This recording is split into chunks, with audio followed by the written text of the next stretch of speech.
En este video vamos a hablar de Sir Francis Bacon, quien sea tal vez el más grande científico inglés del siglo XVII, quien había afirmado el conocimiento es poder. Veamos, Bacon había sido político y científico, había llegado a ser canciller, fiscal general, miembro de la Cámara de los Comunes o guardián del sello real. Publicó en 1620 una obra llamada Novus Organum, obviamente en comparación al anterior Organum, que era el Organon Aristotelicus, en el cual trata de reformar por completo lo que se entendía como método científico en su época, fundando así la ciencia moderna. Veamos, la ciencia en la antigüedad clásica se basaba en el Organon aristotélico, es decir, en los razonamientos deductivos, que eran unos silogismos que partían de una verdad universal a priori que se daba o se entendía por irrefutable o verdadero.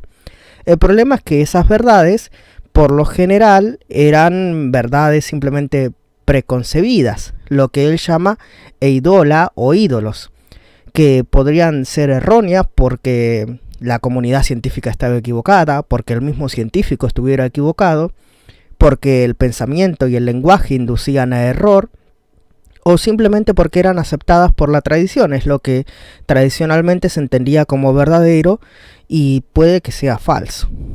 Entonces lo que él propone es el método contrario, que es el método inductivo, hasta entonces solamente basada en la observación meticulosa y en la recopilación de datos, pero él le agrega la experimentación exhaustiva y también la recopilación de los datos de esos experimentos y experiencias que pueden ser reproducidas luego por lo demás.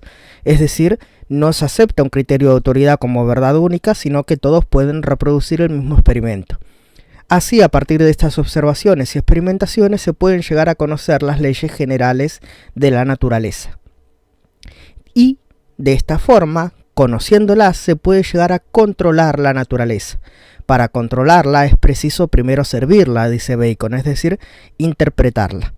Básicamente incluye esta idea científica inglesa de que a partir del conocimiento científico se puede desarrollar también un conocimiento técnico que sirva a las necesidades de la especie humana. Estos conocimientos técnicos, como supóngase la máquina de vapor o la termodinámica, pueden ayudar a desarrollar no solamente conocimientos teóricos como eran los aristotélicos que servían para el debate o al desarrollo de la razón, sino también unos conocimientos técnicos que sirvieran para desarrollar la productividad y el bienestar dentro de la sociedad.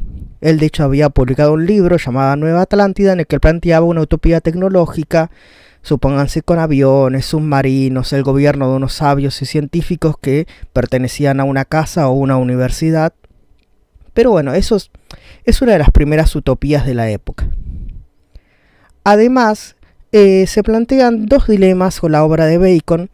Uno es que si pertenecía o no a logias francmasónicas o rosacruces y demás, sobre todo por su interés sobre el conocimiento oculto, o sobre la instrucción, la enseñanza o la reforma científica, y que se reunía en algunos clubes de caballeros para debatir estos temas, pero lo cual no era raro en su época porque reemplazar el anterior régimen feudal por un nuevo régimen moderno y científico requería obviamente cierto grado de conspiración, por así decirse. Y la otra es la que le vincula a Shakespeare, a William Shakespeare.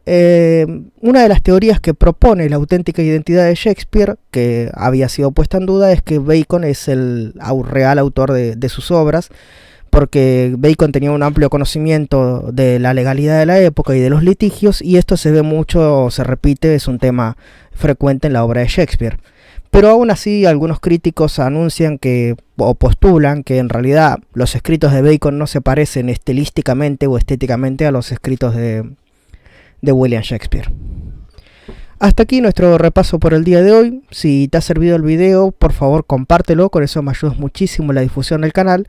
Y si te interesa el tema o tienes que seguir repasando, en el canal hay otros videos sobre el empirismo inglés, sobre Locke, Hume, Berkeley y también sobre el método inductivo. Revísalos, seguro que te pueden servir.